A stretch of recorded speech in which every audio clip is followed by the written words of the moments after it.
Welcome to Human-Centered Coaching.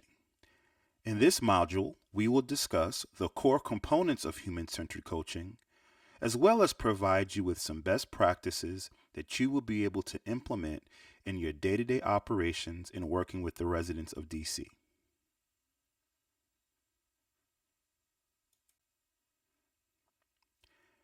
Career Coach DC is built upon the foundational belief that effective coaching must be skills-based, human-centered, and equity-driven.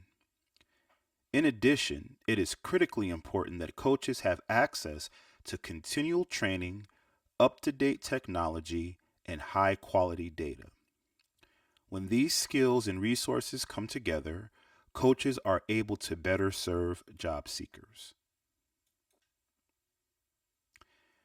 The other key component of an effective coaching system is a strong coaching network. When coaches are connected, they are able to share best practices and resources, which improves the coaching experience for all job seekers across the system. So, what is human-centered coaching? Human-centered coaching empowers your client to move from a victim position to a positive emotional position and fosters their ability to make clear, conscious choices. This is so critical because in all the lives of the residents that we serve, as well as your own, there are three parts that you usually play in the story that you tell yourself about your own life. You can be the victor, you can become the hero of your story, or you can be the villain. You can be the bad guy, the one that causes bad things to happen. Or, in most cases, you'll see many people play the victim in their own stories. In other words, in their lives, things that happen, things that have gone wrong in their lives, or things that have happened to them that they have no control over.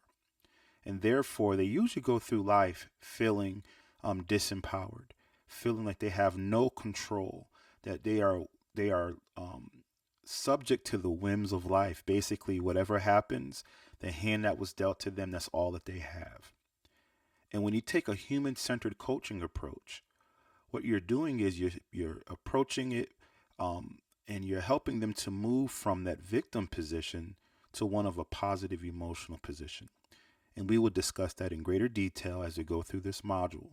But this is probably the first and the most important foundational belief here, is that we acknowledge where they are, we coach to that position, and we look to push them out of that victim mindset so they can become the heroes of the stories of their own lives.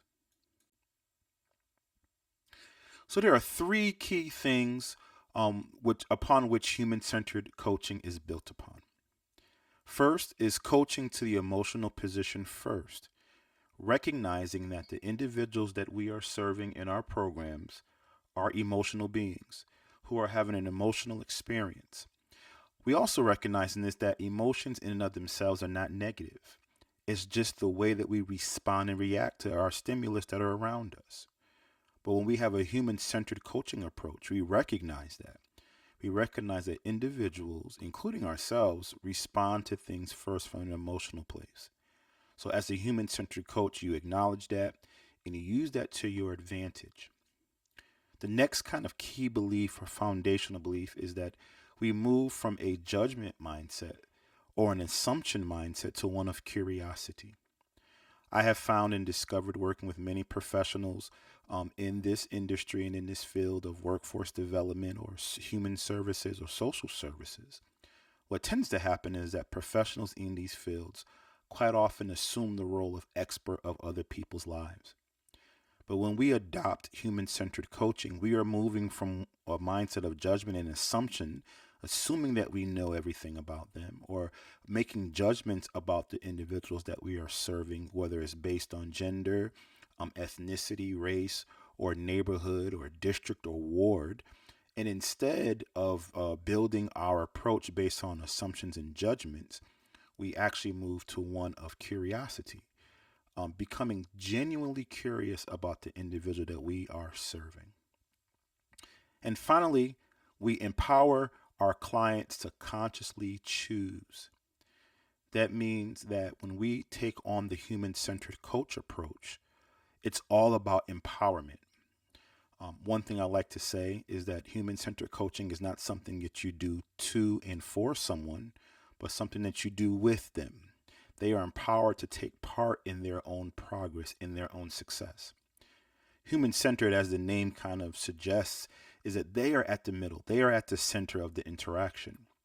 And we empower them to make choices in the process, to make choices in their own employment plan or their success plans. It's not about us, once again, assuming that we are the experts of their lives, but we are trusting the fact that they are, in fact, the experts of their own lives.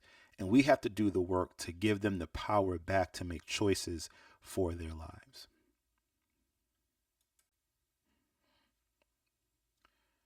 When we talk about that empowerment, there are really kind of four pathways that work together that will bring about empowerment in a coaching relationship when you have a human centered approach. Number one, you've got to believe in your clients. The process is founded in believing that your clients are competent, creative, and capable of making and being accountable to their own choices. This is so critical. I often say that if you don't believe in the ability of the person that you're working with to turn their own life around, if you don't believe in their ability to be able to make better choices, then you are in the wrong field. You've got to believe in the clients that you are serving. Believe that they are competent, creative, and capable. And when we take on this human centered approach, it's really built upon just that. That regardless of that person's background, regardless of what they have survived in their traumas, regardless of their barriers, that every person that we work with is capable of making change and being accountable for their choices. And this is so critical that as a coach and as a human-centered coach, that we hold on to this belief. Second pathway here is remain curious. It ensures that you start and work to stay in a place of curiosity instead of judgment-based listening. Once again, as a human-centered coach, we park our judgments, we park our assumptions, and we put on curiosity. That means we treat every individual that we're serving as a unique individual. Just because they may have the same barriers as some of the other individuals you've worked with, maybe they even came up in the same neighborhood, the same zip code. Maybe they may have the same racial, ethnic identity. The reality is that everybody is unique, and we've got to remain curious and park our judgments. Once again, I'll state it again. You'll probably hear me say this throughout this module. You are not the expert of their lives. They are. And you have to treat them as a unique individual because each one of those identifiers works together in the intersectionality that makes them all unique. And we've got to be curious to ask them, how has that intersectionality impacted their unique lives? How has it impacted their ability and their choices? How has it impacted their path that brought them to this point? And asking those questions and being sincere and genuinely curious is critical. Staying fluid. Oh, that means that yes, we have our workflows and we have our process maps and we have our customer triage flows and we have all of these operational things that we've developed in our programs. And I'm not suggesting that you bypass that. What I am suggesting is that if you want to have a human-centered approach, you must stay fluid in that process. You must be willing to work with that individual to craft a path and a plan that works for them. And to realize that just because your process has 7 steps, you may not need all 7. This individual may only need 3. The next individual may need 9. But being fluid, being in the moment and being present and being able to shift and pivot as the resident, as that participant requires is critical to being a human-centered coach.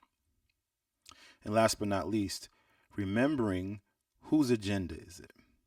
This ensures that you operate off of your client's agenda and not an agenda originating from your judgments and assumptions.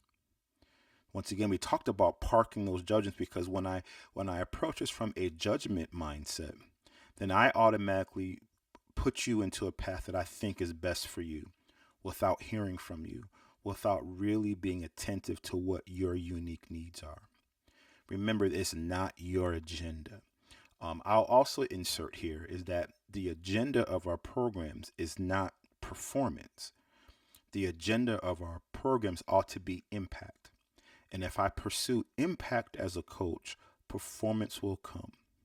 I pursue outcomes and impacts that will change the life of that client that's led by their own desires and their own goals. And if I pursue that, you will hit your metrics and you'll hit your performance. But it's not, as a coach, it's not my agenda, but it is the client's agenda that should be leading and informing all interactions.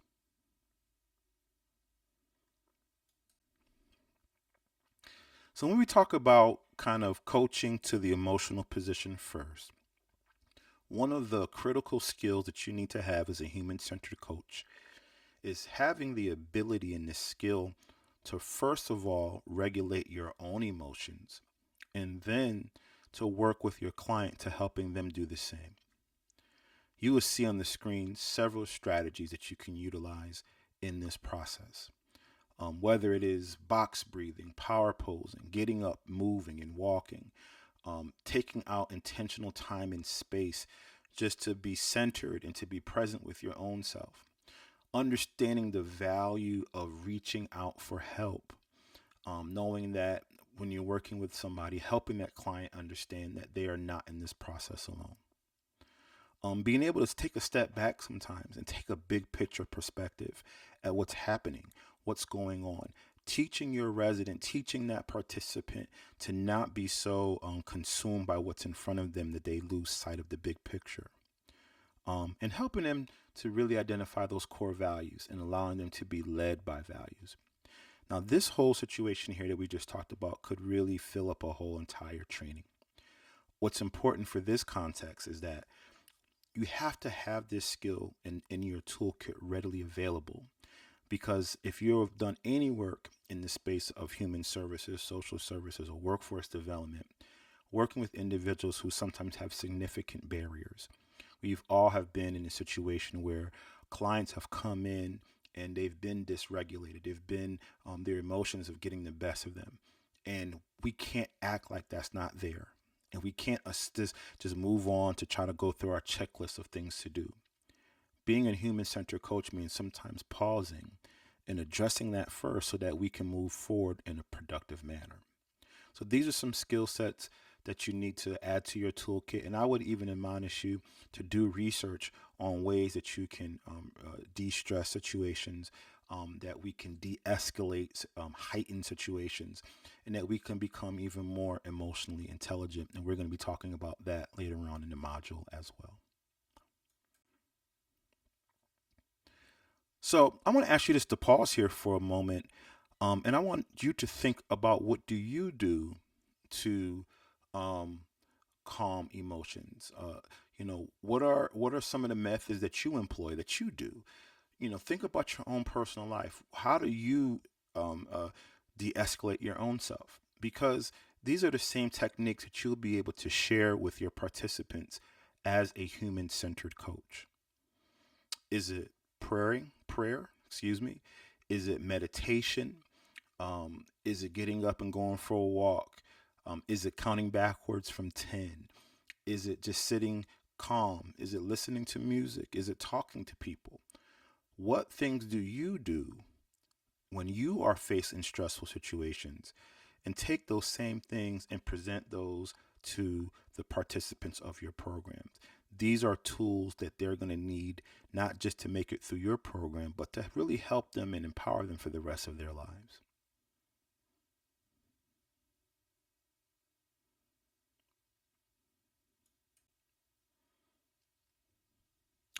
So, along this same conversation, let's have a brief discussion about emotional intelligence. Emotional intelligence, in my opinion, is one of the most important skills that you can have as a service provider. In fact, I believe it almost should be mandatory training for anyone working in workforce development, social services, or human services. It is a relatively new science that has really been developed in the last really 30 to 40 years, beginning kind of in the 80s and 90s, really kind of blossoming in the 2000s, and now it's becoming more and more mainstream. There are four kind of components of emotional intelligence, and these are progressive and they build upon each other. So, as you can see on the screen, it's represented by this pyramid, which means that I can't get to relation management without the foundation of self awareness, self management, and social awareness. So, let's walk through each four of these components and to help us understand what emotional intelligence is, number one, but also help us as coaches because one of the best gifts that we can give to the participants of our programs is to help them become more emotionally intelligent. It has been proven that emotional intelligence is more impacting on success than regular intelligence is. And the great thing about emotional intelligence is that emotional intelligence is a muscle basically that can be developed. So, unlike your natural intelligence, where you're kind of born with it, you can actually improve your emotional intelligence and get better at it and get stronger at it. This is one of the best gifts you can give the program participants that you're working with. So let's start with self awareness. Is your ability to be able to really truly recognize what you are feeling and experiencing emotionally at any given moment in time. This almost seems like a no-brainer, right? But the reality is a lot of people are not present enough to really recognize what they are experiencing and what they are feeling at any given moment. Quite often, they don't know what they are feeling and experiencing until they've already reacted and responded. And then it's usually in the aftermath of some decisions that were made from a heightened emotional place that they then think about what was I feeling when that issue or that circumstance or the situation happened. So being able to be present, to pause, and to say what's happening right now emotionally for me is a critical skill. Um, I can tell you from experience in our field is sometimes we have those frustrating days. We also work with clients that are sometimes challenging, and your ability to kind of pause and just to be aware of where you are is going to go a long way to ensure that you are not reactive in your interactions with individuals that you're working with. What am I feeling? How do my emotions manifest physically?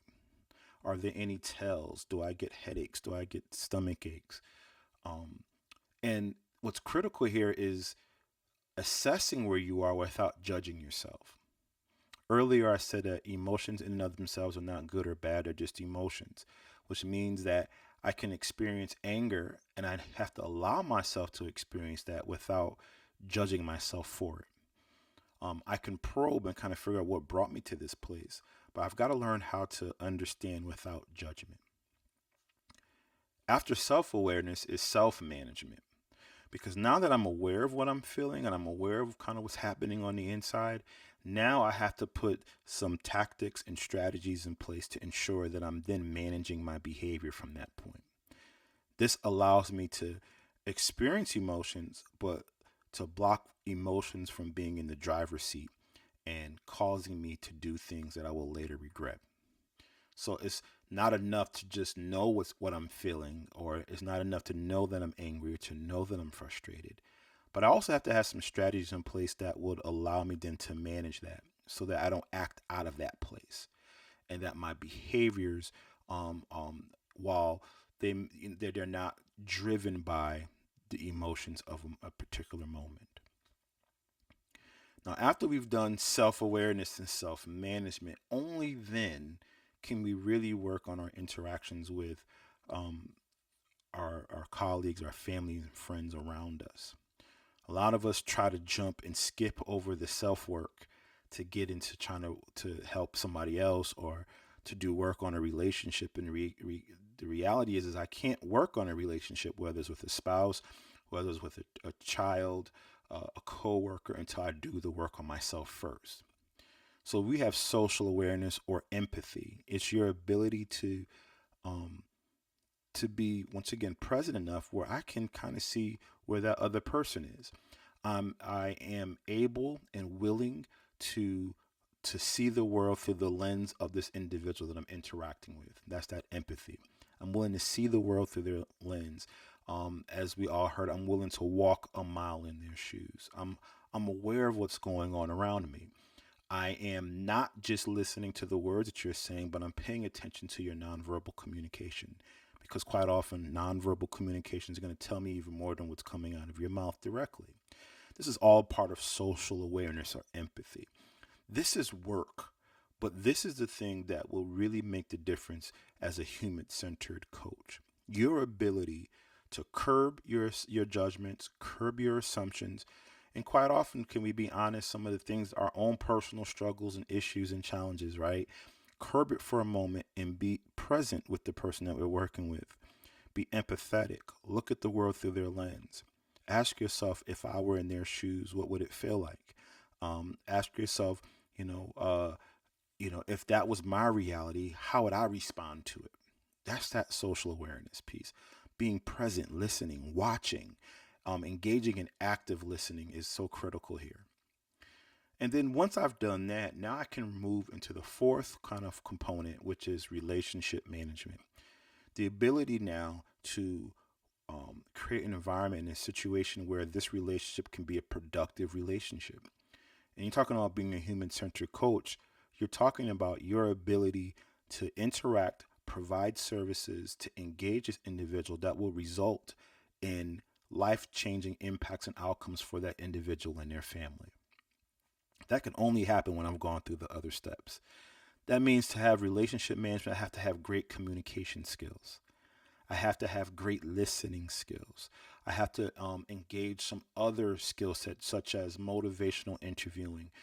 Empathy still works in this fourth component of emotional intelligence. A key word here is intentionality. Respecting boundaries is also a part of relationship management, and as a coach, is a critical skill set that we never cross those boundaries. We remain in a professional relationship while it is friendly, but our number one goal is not to be their friend, but to help them to move from one place in life to another. So these are the four components of emotional intelligence. This is another thing that I would highly recommend that you do some additional research on. This is a great field of study, but it's one of those things that can really impact what you do in all areas of your life.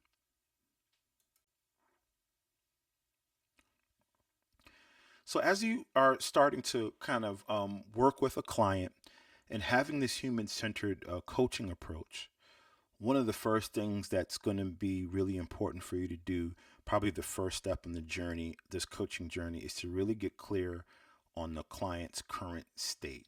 Where is that client right now? Um, you know, so one of the things you have to really do is ask that client some challenging questions sometimes. You know, um, what brought you to this point? What has worked for you? What hasn't worked for you? In your own words, tell me what's blocking you from being successful. Here's another great question. What are three things that you believe if you change today would have an impact on your success tomorrow?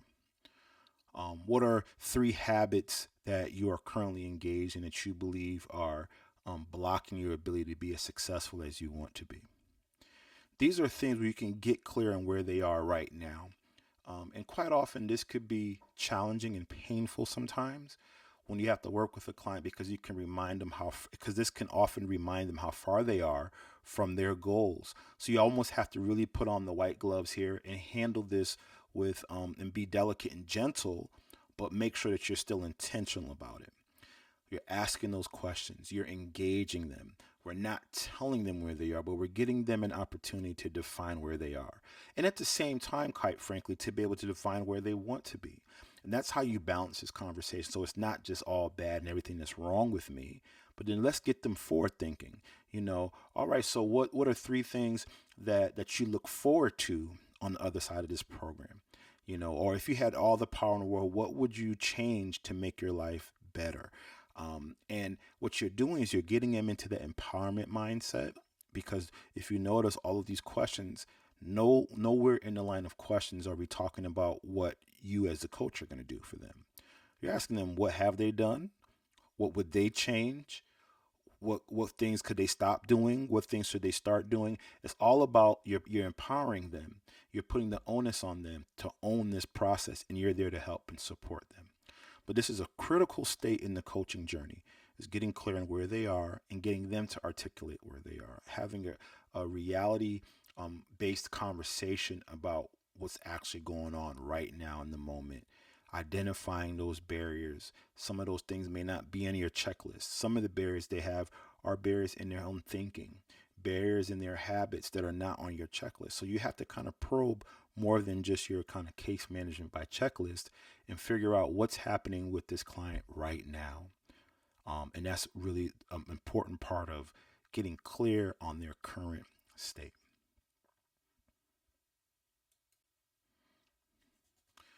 Now, to do this, I talked about empathy being a great skill set. I think the other twin to empathy is active listening. As a service provider, these are going to be your superpowers. Empathy and listening, or active listening, will revolutionize your ability to engage and interact with your clients. So when you're listening, though, you got to be aware of kind of three domains that listening kind of happens in, right? It's first of all, what's going on internally. So while you're listening, what's happening in your own thought process? Are you truly present? Or are you just going on to your next question in your mind? Quite often, many of us who are engaged in listening, we're really just hearing. We're not really listening. We hear keywords here and there, but we've kind of checked out. We're thinking about the next thing we're going to say. We're thinking about our next appointment. We might be thinking about what we're going to be cooking for dinner that night. So listening means I have to turn down some of those internal voices and give the person who I'm working with the gift of my presence. In order to do that, I've got to be focused on that individual. That means I really want to make sure that that individual understands and feels that they have my attention. And you do that by changing the things in the environment to help communicate that. So if I have my one-on-one appointment with a client, I'm not typing notes while I'm talking to them. I'm turning my chair so I'm facing them directly. I'm looking them in the eye. I'm being present. My body language is communicating to them that I'm listening. I'm asking those clarifying questions after they speak.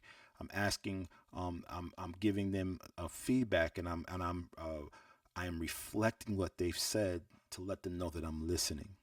I have an environment that's clear of distractions, so when we meet, it's just the two of us. One of the worst things you could do as a coach is to communicate to the person that you're supposed to be coaching that they are not your priority in that moment. Every person that you're working with should feel like they are your priority in that moment. And the way you do that is by engaging in active listening. Active listening is absolutely critical in communicating that to your client.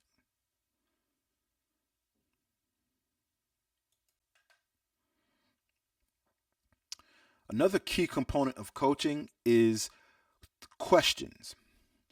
If you've been paying attention up to this point, and as we've discussed many components up to this point, you've heard me give examples of questions to ask at this step, questions to ask at this moment in the coaching journey, is because what makes you a great coach are the great questions that you ask.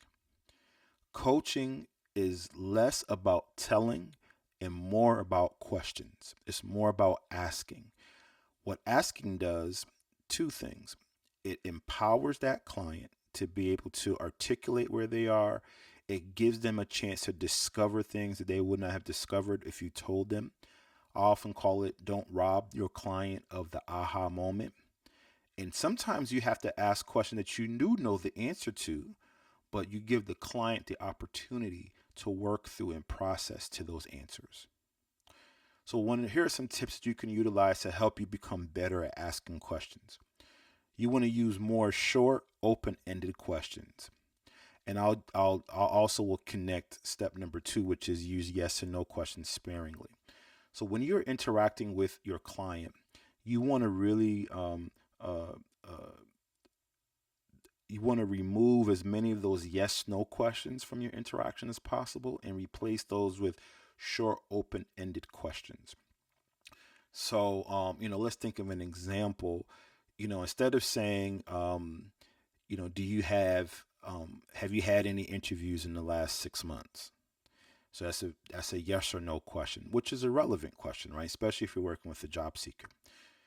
I would flip it and I would say something like, tell me about the interviews you've had in the last 6 months. What worked and what didn't work?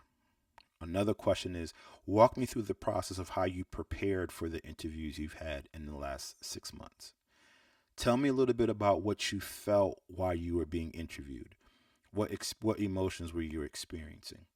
Or tell me how you felt after the interview. What those do, it's engaging. It's much more engaging, right? So that's an initial kind of surface outcome of that shift. But what you're doing is you're probing. That's that curiosity we've been talking about. When you're curious, that means you give them an opportunity to be engaged. And they feel once again like they are the priority of the interaction. And the last thing we want to kind of highlight here is to make sure that you're only asking one question at a time. Don't bombard the person with questions upon questions and these questions that are loaded with part B, C, and D. Ask one question at a time, have some back and forth, and then move to your next question. Make sure that the pacing is good. And we're going to talk about that a little bit, just kind of how the pacing should go, right? How the language should go. This is not an interrogation, but it should be truly a conversation. And your timing, your pacing, and the questions you ask will dictate the tone and the feel of the interaction, which will shape how that client is feeling in this area of interaction with you and engagement with you. So as we were just talking about this discourse, this interaction, what can I do to make it more rich, more engaging? One of the first things we would recommend is that you learn how to use the client's words. So because you're active listening and you're making mental notes of the words they use to describe their experiences, the words they're using to answer those questions, use those same words to go deeper. So if somebody says, for instance, going back to the last example about the interview question, and you ask the question, explain to me how you felt when you were, when you finished your last interview, and they'll say, well, to be honest, I felt really frustrated after that last interview. Now, what I would do is don't assume that you know what that means. And that's the next one. Don't assume that you know what frustrated means, but then go back, use their own words. Well, when you say that you felt frustrated, what is it that you really, break that down for me more. Tell me a little bit more about what that frustration means. Then follow, well, what do you do when you feel frustrated? What I'm doing is when you use their words and you're not assuming that you know what the client means, you're telling them that you're listening. That means that you're engaging. Once again, I'm communicating to that person that you're the priority in the moment. But what it helps me is as I'm listening in my mind, I'm working out, how am I going to approach this client? What's going to be our plan? What's going to be our approach? What are the barriers that we need to address? What are the situations that we need to work through? And when I give them back the plan, I'm going to use their words again. So I'm going to say, well, we're going to go through this interviewing workshop because one of the things I want to work on is I don't want you to walk away from an interview feeling frustrated again. Once again, the plan is based on what they've told me and it's addressing a need that they've uncovered as opposed to me telling them what they need. And lastly, avoid the question why. Whenever you ask somebody the question why, it forces them quite often into a defensive stance where they have to defend why they did something or why they felt something or felt a way. Um, it's better to ask it in a different way. So let's say somebody tells you a story that, on their last job, that they got angry and they got into an altercation with their supervisor. So instead of saying, why did you get into a fight with your supervisor? Because now I have to defend my actions, which can cause me to build up walls if I'm that client. A better way to ask the same question could be, explain to me in that moment, after you were angry, what did you think would be the outcome of getting into altercation with your supervisor? What did you think that would do? Or in that moment, what emotions were you feeling that drove you to take that action? What I'm doing is I'm not saying why and I'm not putting a judgment on it. I'm just trying to help. I'm trying to understand them a little bit more.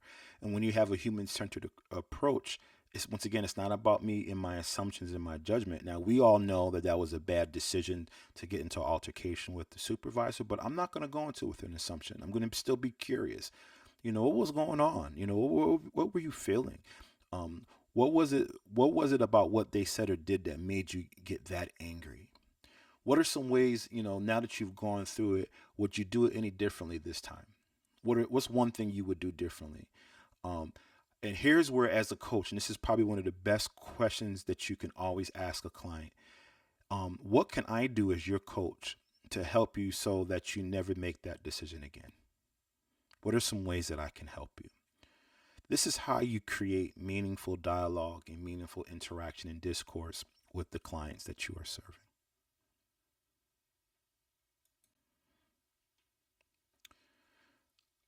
Remember, I always ask those questions and I'm asking in the service of the client, and I embrace that as a coach, I really want to talk less.